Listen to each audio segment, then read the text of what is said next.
Ola a todos e todas. Ben, como sabedes, os tres principais xéneros literarios son o xénero narrativo, o xénero lírico e o dramático ou teatral.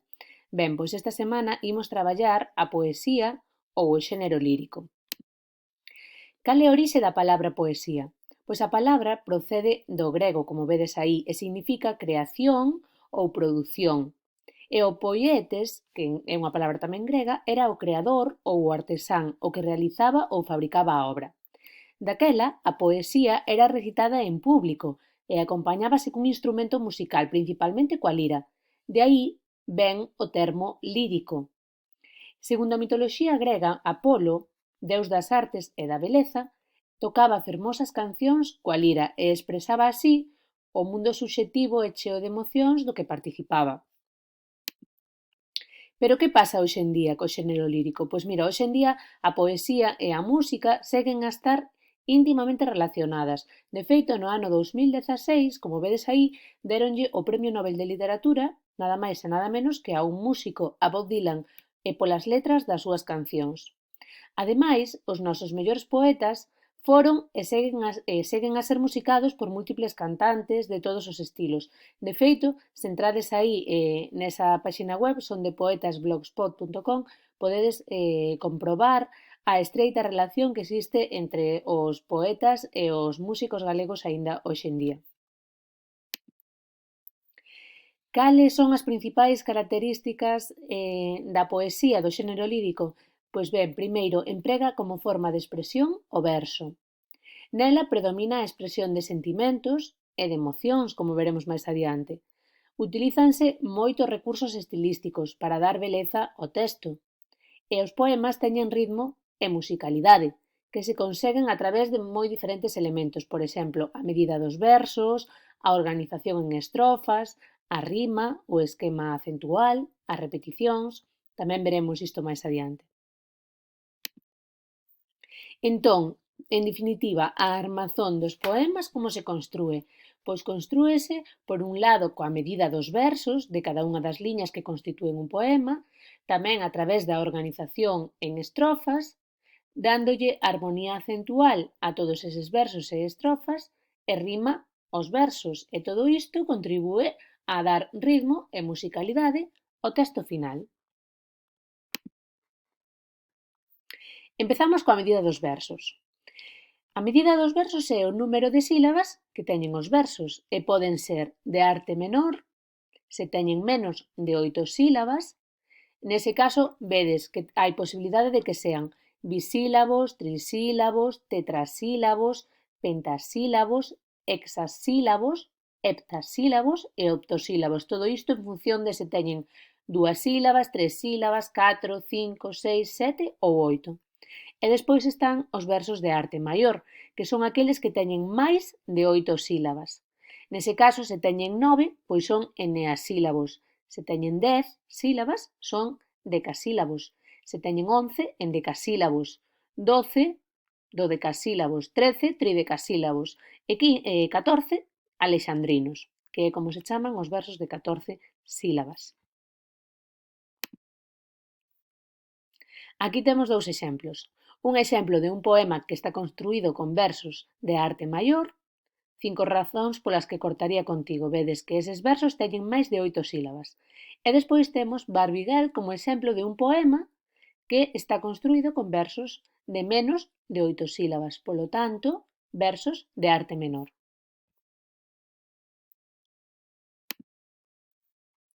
Como contamos as sílabas? Porque hai unha serie de truquiños que é importante ter en conta. Para contar correctamente as sílabas dos versos debes ter moi en conta que non sempre coincide coas sílabas gramaticais. Por que? Porque se un verso remata nunha palabra aguda ou monosílaba, lembrade que monosílabas eran aquelas palabras que só tiñan unha sílaba, como sol, mel, pois se os versos rematan en aguda ou monosílaba, hai que sumarlle un ao número de sílabas dese verso. Hai que lembrarse de sumar un. Se o verso remata pola contra nunha palabra esdrúxula, por exemplo, lámpada, teríamos que restarlle unha sílaba a ese verso. E ollo, porque se nun mesmo verso vai unha palabra que remata en vogal seguida doutra que comeza por vogal, unimos esas dúas sílabas nunha única sílaba. É o que se coñece como sinalefa. Veremos despois tamén exemplos nos exercicios. Vedes aquí, por exemplo, como este poema, que está construído con versos agudos, ti nunca viches o mar. Monosílabo, sumamos 7 máis 8. Atecer e adestecer. É unha palabra aguda, destecer. Facemos forza na última sílaba, polo tanto, sumamos unha sílaba, 7 máis 8. Ímonos agora a este poema que ten un exemplo de sinalefa. E teno aquí abaixo neste terceiro verso, se vos fixades, entre os trasnos e as fadas. Aquí e as fadas, este e máis este as constitúe unha única sílaba. Por que? Porque hai unha vogal e a palabra as empeza por outra vogal. Polo tanto, este e máis as constitúe unha única sílaba á hora de contar. Entendido? Ben, iso era o que a explicación correspondente á medición dos versos. Agora imos a ver como se organizan os poemas por estrofas. Entón, se as estrofas teñen 2 versos, chámanse pareados. Se as estrofas teñen 3 versos, chámanse tercetos. Se unha estrofa é moi frecuente, unha estrofa de 4 versos, temos este tipo de estrofas: coplas, cuartetos, sirventesios, redondillas e cuartetas.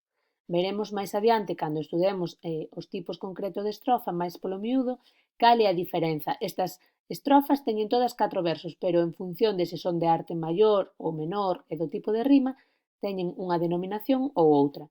E despois temos tamén estrofas de 5 versos, que serían o quinteto, a quintilla e a lira. Aquí temos un exemplo de pareados, vale? Pareados de arte maior. Cando os versos son de arte maior e sumamos o número de sílabas, a hora de poñerlle que tipo de rima é, pois a en mayúsculas. Por que? Porque son versos de arte maior. Cando os versos son de arte menor, é dicir, teñen menos de 8 sílabas, cando sinalamos con unha vogal a composición da rima, ponse en minúsculas. Vedes aí os dous exemplos. Un poema constituído con pareados de arte maior e aquí un poema con un pareado de arte menor. Aquí temos un exemplo de poema constituído con tercetos. É o famoso Campanas de Bastavales, cando vos oio tocar Mórrome de soidades, de Rosalía de Castro. Se queredes, podedes escoitalo picando aquí neste enlace e tedes opción de escoitar a música que se lle puxo a este poema, a este coñecido poema de Rosalía de Castro. Despois aquí temos a organización dos poemas, pois aínda que a maioría dos poemas están constituídos por estrofas, pois tamén hai moitos que non teñen estrofas, que están constituídos sin división estrófica, por exemplo, o romance. Un exemplo de poema dividido en estrofas sería o soneto. E aquí tedes unhas nocións de armonía acentual. Que é o que significa armonía acentual? Pois que os versos van creando unha especie de melodía a partir das sílabas acentuadas. Por iso despois é tan fácil poñerlles música. Pero ollo, porque as sílabas estróficas non sempre coinciden coas gramaticais. Un dos versos máis melódicos é o endecasílabo, o que ten 11 sílabas. Por iso é moi frecuente que os poetas que utilizan este verso poñan o acento na sexta e na 10ª sílaba. En función de se o acento vai na primeira sílaba, chámase verso enfático, se vai na segunda, o verso heroico, na terceira, verso melódico e na cuarta, verso sáfico. E temos tamén diferentes tipos de rimas. A rima baséase nas repeticións de sons a finais do verso, a partir da última sílaba acentuada. E en función deso, temos unha rima consoante, que é a rima como máis pura, que é cando se repite todo, tanto as vogais como as consoantes da última sílaba acentuada do verso. En cambio, na rima asoante, só se repiten as vogais, non se repite a consoante desa sílaba última do verso.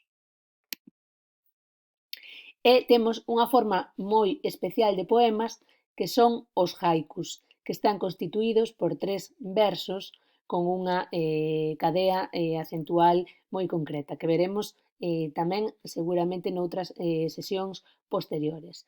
O haiku é unha palabra que provén do xaponés hai, escritura para ler, e kyu, liña. Vale? Se entrades aí nesa presentación, tamén podedes ver como se constitúe, como se construe un haiku. E, polo momento, esta era a parte principal do que é o contido teórico do xénero lírico ou da poesía. Agora vamos a practicar con todo isto.